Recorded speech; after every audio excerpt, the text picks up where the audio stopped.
Hello students, आज हम electromagnetic waves की सब इम्पोर्टेंट करैक्टरिस्टिक्स को पढ़ेंगे जो कि काफ़ी इम्पोर्टेंट है हमारे न्यूमेरिकल बेस से भी।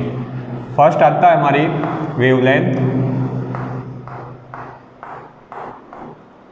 वेवलेंथ को हम रिप्रेजेंट करते हैं लैम्बडा से। तो वेवलेंथ हमारा क्या होता है? Wavelength of a wave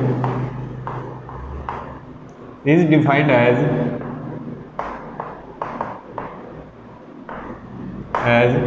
the distance between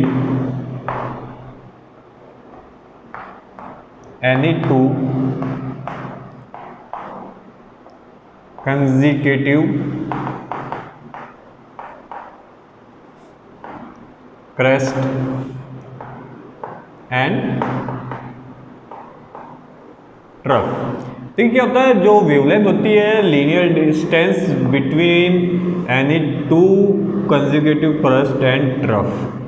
दो लगातार क्रस्ट और ट्रफ के बीच की जो डिस्टेंस होती है उसी को हम वेवलेंथ बोलते हैं। देखिए, जो वेव का जो ऊपर वाला पार्ट होता है उसको हम बोलते हैं क्रस्ट, जो नीचे वाला हमारा जो पार्ट होता है उसको हम बोलते हैं ट्रफ। तो वेवलेंथ क्या होती है? Distance between any two consecutive crust या ट्रफ, ये सेम होते हैं। जो ये डिस्टेंस होती है, तो क्या होता है, जो distance between any two crest या any two trough is always equal, ये हमेशा इक्वल होती है। तो क्रस्ट और ट्रफ के बीच की जो डिस्टेंस होती है उसी को हम क्या बोलते हैं? वेवलेंथ बोलते हैं। And it is represent by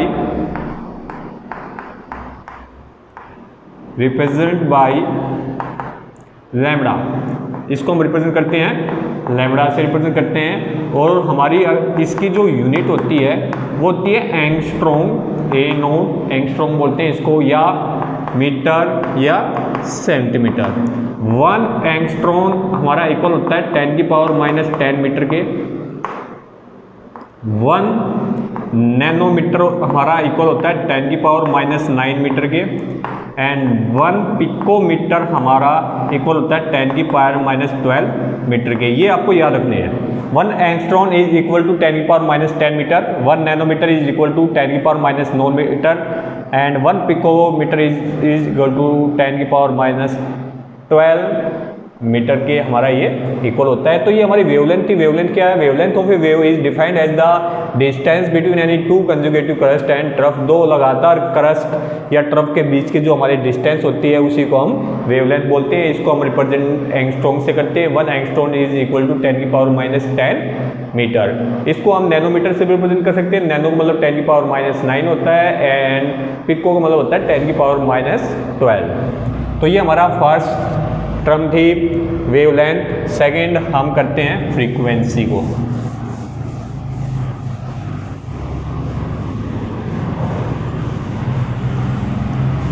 second हमारी आ गई है फ्रीक्वेंसी।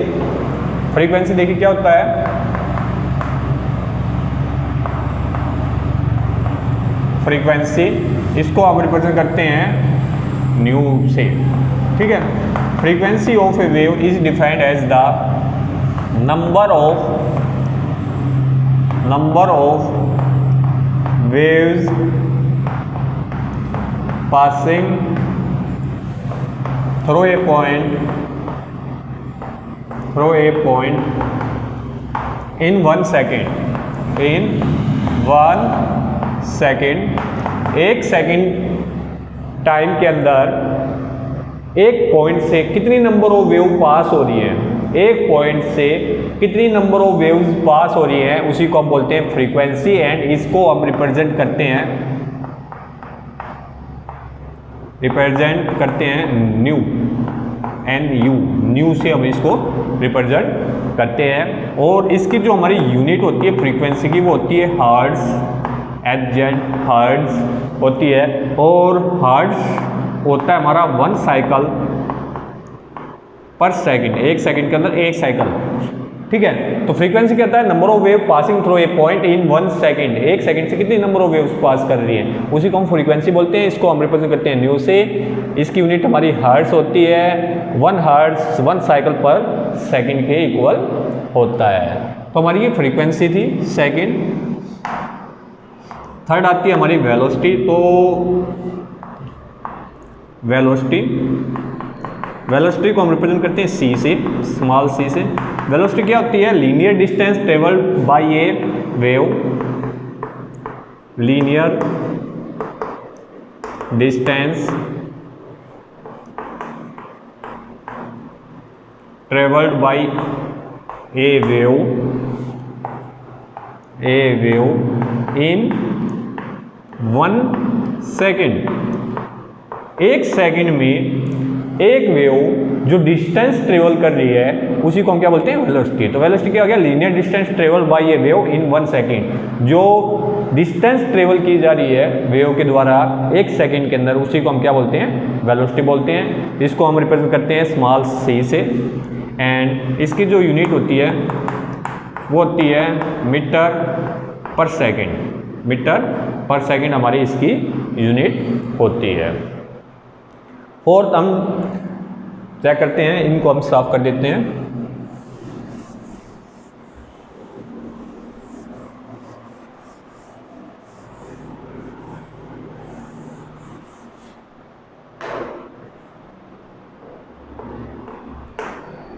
फोर्थ हमारी जो कैरेक्टरिस्टिक्स आती है वो आती है एम्पलीट्यूड। एम्पलीट्यूड को हम रिप्रेजेंट करते हैं स्मॉल ए से। एम्पलीट्यूड होता है हमारा हाइट ऑफ क्रस्ट या डेप्थ ऑफ ट्रफ। जो हाइट ऑफ क्रस्ट मीन्स जो हमारी ये हाइट है क्रस्ट की या जो डेप्थ ऑफ ट्रफ है वो हमेशा इक्वल होती है। और ये जो हाइट ऑफ क्रस्ट है, जो डेप्थ ऑफ ट्रफ होती है, वो हम एम्पलीट्यूड उसको हम बोलते हैं। इट इज़ रिप्रेजेंट बाय ए। इसको हम रिप्रेजेंट करते हैं स्मॉल ए से। एंड जो इसकी जो यूनिट होती है, जो हमारी लेंथ की जो यूनिट होती है, सेम एज इट इज़। क्योंकि एक्चुअली में हम क्या कर रहे हैं, जो डिस्टेंस ही है, ठीक है, वही तो है हाइट ऑफ क्रस्ट या डेप्थ ऑफ ट्रफ। तो सिंपल बात है, जो डिस्टेंस की जो हमारी यूनिट होती है मीटर या सेंटीमीटर, वो ही हमारी एम्पलीट्यूड की यूनिट होती है। फिफ्थ आता है हमारा वेव नंबर। वेव नंबर होता है हमारा number of waves present in 1 centimetre length. देखिए वेव नंबर क्या होता है? 1 सेंटीमीटर लेंथ के अंदर, 1 सेंटीमीटर एरिया के अंदर कितनी नंबर ऑफ वेव्स हमारी जो प्रेजेंट है उसी को हम क्या बोलते हैं? वेव नंबर बोलते हैं। And it is represent by nu bar. देखिए न्यू बार से, न्यू हमारी वेलोसिटी को हम हम फ्रीक्वेंसी को रिप्रेजेंट करते हैं। एंड न्यू बार से हम वेव नंबर को रिप्रेजेंट करते हैं। तो हमारा जो वेव नंबर होता है वो इन्वर्सली प्रोपोर्शनल होता है हमारी वेवलेंथ के। तो nu bar is equal to 1/λ। काफ़ी इंपॉर्टेंट है, इसको आपको ध्यान में रखना है। जो वेव नंबर होता है वो इक्वल होता है 1/λ के। अब देखिए रिलेशनशिप चेक करते हैं हम। Relationship between velocity, frequency